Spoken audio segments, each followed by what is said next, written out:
नमस्कार। मैं प्रेमलता चौरे। अभी कुछ समय में जो लॉकडाउन चल रहा था हमारा, उसी दौरान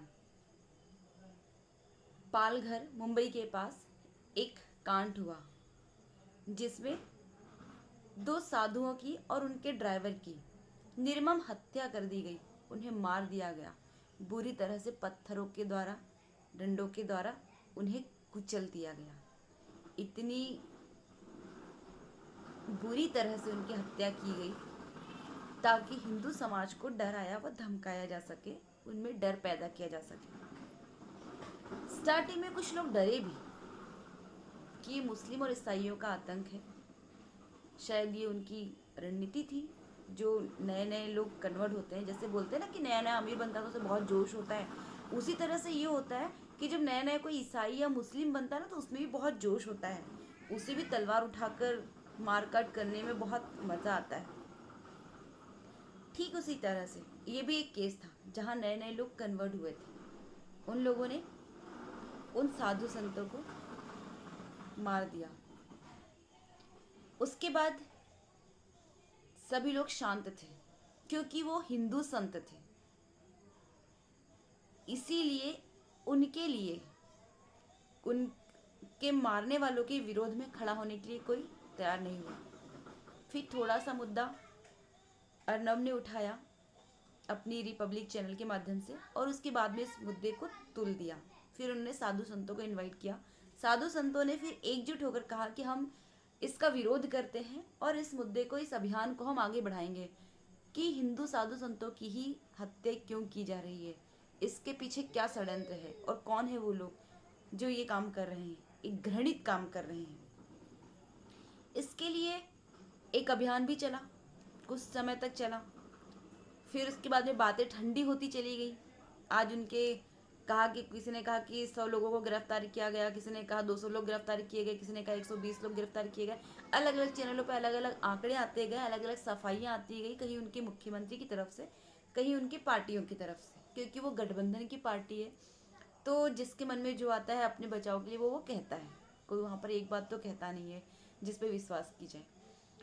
इसके बाद मुद्दा उठा मुरारी बापू, चित्रलेखा और चिन्मयानंद। ये कुछ 3-4 ऐसे नाम हैं जो अल्लाह मौला अली मौला ही मंच पर गाते हैं। इनका अली मौला गाए बिना या अजान की बात किए बिना, या अजान जब शुरू हो जाती है और अगर भागवत कथा चल रही है तो उस बीच में ये 2-5 मिनट का ब्रेक दे देते हैं। क्यों भाई? क्या जब सनातन धर्म था तब क्या अजान होती थी? तब क्या मुस्लिम थे? और तब क्या हमारे ऋषि मुनियों ने कभी कथा के बीच में किसी को ब्रेक दिया? अगर हम बात करें भारतीय धर्म की, संस्कृति की, हमारे संस्कार और सभ्यता की, हमारे ग्रंथ की, पुराणों की, संप्रदायों की, तो बहुत सारी चीज़ें हैं समझने के लिए, वास्तविकता में समझने के लिए बहुत सारी चीज़ें हैं जिन्हें शायद हमने आज तक कभी पढ़ा ही नहीं, समझा ही नहीं है, जिन तक हम पहुंच ही नहीं पाए हैं।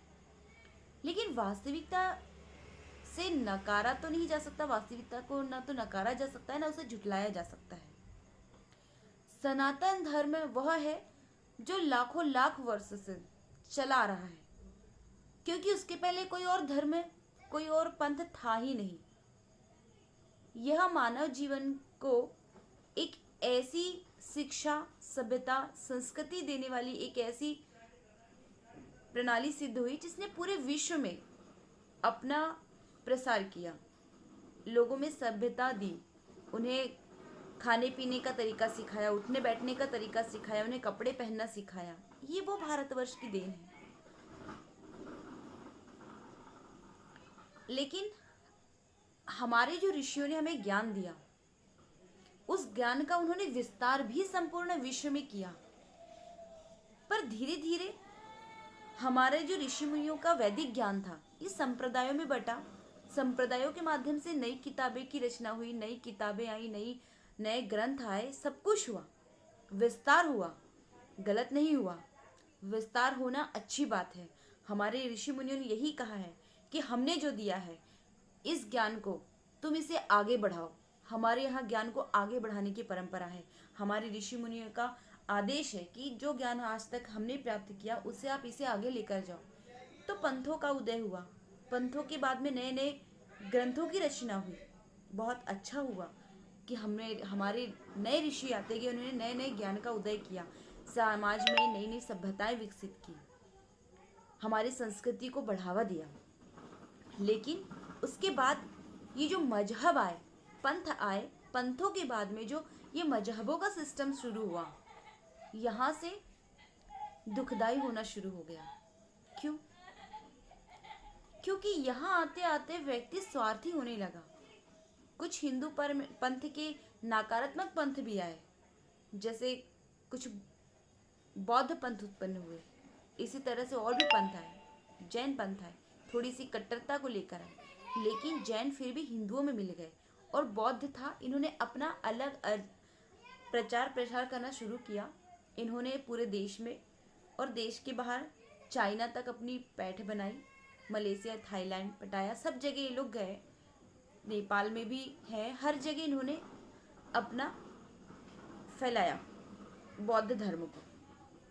और उसके साथ साथ इन्होंने कुछ हिंदुत्व के है, ये हिंदू का ही एक पंथ, लेकिन हिंदू के ही पंथ होने के साथ साथ इन्होंने कुछ नकारात्मक चीजों को लेकर अपना प्रचार प्रसार किया। इसके बाद में जब पंथों का विग्रह हो ही रहा था, पंथों में लोग बंटना शुरू हुए ही थे, उसी काल में एक और पंथ आया जिन्हें हम यवन आक्रांताओं के नाम से हम जानते हैं। पहले ये यवन आक्रांता के नाम से जाने गए, बाद में ये इस्लाम के रूप में आए और नए नए मजहब लेकर फिर ये ईसाइयत और ये नई नई चीजें भारत में आती गई। ये जो पंथों का उदय काल हुआ, पंथों के बाद में संप्रदायों का आना, संप्रदाय के बाद में ये जो मजहब हुए नकारात्मक सोच वाले कि हमारा जो पंथ है वो सर्वश्रेष्ठ है, उसके अलावा सब कुछ गलत है। इसका जब समर्थन हमारे यहाँ के पढ़े लिखे ऋषि मुनि करते हैं, और ऋषि मुनि तो खैर है ही नहीं, वे तो व्यास आदि जो हमारी सूतपीठ है उस पर बैठकर वो कथा करते हैं अपने धर्म का प्रचार करने के लिए, धर्म का नहीं सॉरी अपने मजहब का प्रचार करने के लिए। उन्होंने राम कथा को माध्यम बनाया, कृष्ण कथा को माध्यम बनाया, हमारे हिंदू के वैदिक ग्रंथों को, पुराणों को माध्यम बनाया। और उसके बाद जब उनकी एक अच्छी पकड़ हो गई पूरे भारत में, पूरे विश्व में, तो उन्होंने अपने मंच पर अल्लाहू अकबर, अली मौला और अजान जैसे शब्दों का प्रयोग करना शुरू कर दिया। उनके गीत गाने शुरू कर दिए। कहीं ना कहीं जो सूफी वाली स्टाइल थी, सूफी संत जिन्हें कहते हैं, वो कोई संत नहीं थे, वो भी इस्लामिक ही थे। इस्लाम के आने के पहले जब इस्लाम अपना यहाँ पर वर्चस्व स्थापित नहीं कर पाया, एक छत्र राज नहीं कर पाया, वो भारत को हिंदुओं से मुक्त नहीं करवा पाया, वो अपनी पकड़ जब भारत में नहीं कर पाया, तो उन्होंने सूफी संतों के माध्यम से भारत में एंट्री की। और इन संतों ने गीत के माध्यम से हिंदू मुस्लिम एकता का राग देकर संपूर्ण भारतवासियों के दिमाग को घुमाना शुरू किया। उनके मन में सद्भावना, सद्विचार और समभाव वाली जो चीज़ें होती हैं, सब हिंदू मुस्लिम एक हैं, वो चीज़ें इनके अंदर, सारी चीज़ें, सारे पंथ मजहब एक हैं, ये भरकर उन्हें अपनी तरफ आकर्षित करने का पूरा प्रयत्न किया। उसके बाद ये जो ख्वाजा नबी जोरी जिनका जो नाम आता है, ये सबसे बड़े कत्ल वाले थे, कत्ल करने वाले। इन्होंने हिंदुओं को, कुछ लोगों ने गीत संगीत के माध्यम से हिंदुओं को परिवर्तित किया, फिर इन्होंने तलवार के माध्यम से किया। ये नहीं कह सकते आप कि जो भी सूफी पंथ थे, वो सूफी संत थे, वो हिंदू मुस्लिम एकता के प्रतीक थे। वो कोई हिंदू मुस्लिम एकता के प्रतीक नहीं थे।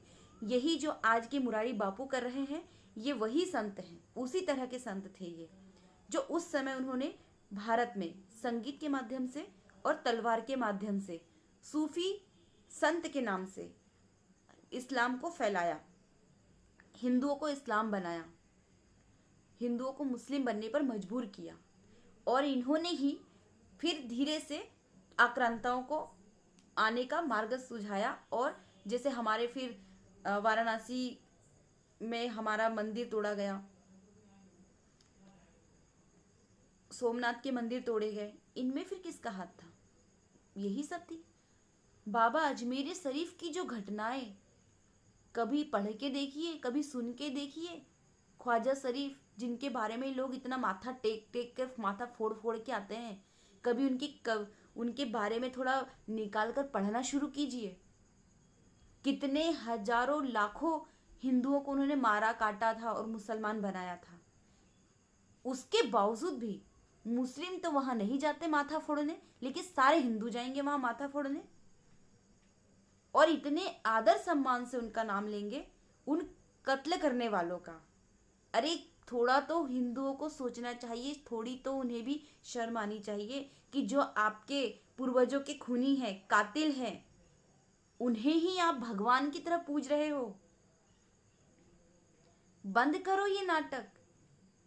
एक मूवी आई थी अमर अकबर एंथोनी, उसके बाद से साई नाथ तेरे हजारों हाथ और साईं बाबा से बढ़कर कुछ रहा ही नहीं दुनिया में। साईं बाबा ने तो ये कहा था सबका मालिक एक, उन्होंने तो भगवान की आराधना की थी, ईश्वर को कहा था, और उनके भक्तों ने उन्हें ही सबका मालिक एक बना दिया, उन्हें ही राम कृष्ण शिव से ऊपर पहुंचा दिया। क्या है ये? थोड़ा अपना बुद्धि विवेक जागृत कीजिए। अगर कुछ ब्राह्मण भी अगर स्वार्थ के भाव से ऐसी नीतियां अपनाते हैं तो मैं हाथ जोड़कर उनसे भी प्रार्थना करती हूँ कि अपने हिंदू और हिंदुत्व की रक्षा कीजिए, अपने सनातन धर्म की रक्षा कीजिए। लेकिन इस तरह से नहीं हो पाएगी। ये जो पंथ मजहबों में जो बंटवारे हो रहे हैं ना, इसे अब भी बंद कीजिए। कोई आसाराम बापू का चेला बन रहा है, कोई राम रहीम बाबा का चेला बन रहा है, इनके नए नए पंथ खड़े हो रहे हैं। ये जो नए नए पंथ, नए नए जो मजहब बनने की प्रथा है, अब तो इसे बंद कीजिए। और कितने मुरारी बापू जैसे को पंथ बनाओगे आप, जो ना हिंदू है ना मुस्लिम है? अब भी बंद कीजिए इस प्रथा को। और सबसे बड़े बिजनेसमैन तो ये चैनल वाले हैं, ये आस्था चैनल जो इन ऐसे बापुओं का प्रचार प्रसार करती है, ऐसे लोगों की कथाएं जो ये लोग प्रसारित करते हैं, और जनता सुनने वाली जो इनका विरोध नहीं करती है, ऐसी चैनलों का भी बहिष्कार करना चाहिए। ऐसी चैनलों को देखना छोड़ देना चाहिए। ऐसी चैनलों की क्यों आप टीआरपी बढ़ाते हैं? एकता कपूर जैसे प्रोग्रामों की क्यों टीआरपी आप बढ़ाते हैं? मेरी तो आम जनता से विशेष अपील है कि ऐसे लोगों को देखना और सुनना बंद कीजिए। ऐसे लोगों के प्रोग्रामों को देखना सुनना बंद कीजिए जो आपको सतमार्ग से भ्रमित कर रहे हैं, आपको पथ भ्रम कर रहे हैं। ऐसे लोगों से सतर्क हो जाइए, अन्यथा आगे का समय कोई भी नहीं बचा पाएगा। आज भी एक अभियान शुरू हुआ है, आस्था धार्मिक चैनल है या धर्मनिरपेक्ष? इस पर एक सवाल मैं करती हूं, इसका उत्तर आप ढूंढिए। जैसे कांग्रेस पार्टी है, हमेशा धर्मनिरपेक्ष की बातें करेगी, इसमें धार्मिकता तो है ही नहीं। इसी तरह से ये जो चैनलें इन्हें प्रसारित कर रही है, जैसे आस्था, इससे सवाल पूछिए कि आप धार्मिक चैनल हो, धार्मिकता का प्रचार प्रसार के लिए हो या धर्मनिरपेक्ष की बातें करने के लिए हो? किस चीज का प्रचार कर रहे हो आप? किन चीज को हाईलाइट कर रहे हो? उन लोगों को जो धर्म से हिंदुत्व को भ्रमित कर रहे हैं, हिंदुस्तानियों को हिंदुस्तान से अलग कर रहे हैं, भारत को भारतीयों से अलग कर रहे हैं, सबको इंडिया और अमेरिका, सबको इंडिया बनाने की कोशिश कर रहे हैं, इंडियन कहलाने के लिए सभी अग्रसर हो रहे हैं। ऐसे लोगों का प्रचार कर रहे हो। कृपया इस मुहिम में एक साथ हो जाइए और ऐसे चैनलों का और ऐसे मुरारी बापुओं का और आस्था चैनल का बहिष्कार कीजिए। धन्यवाद।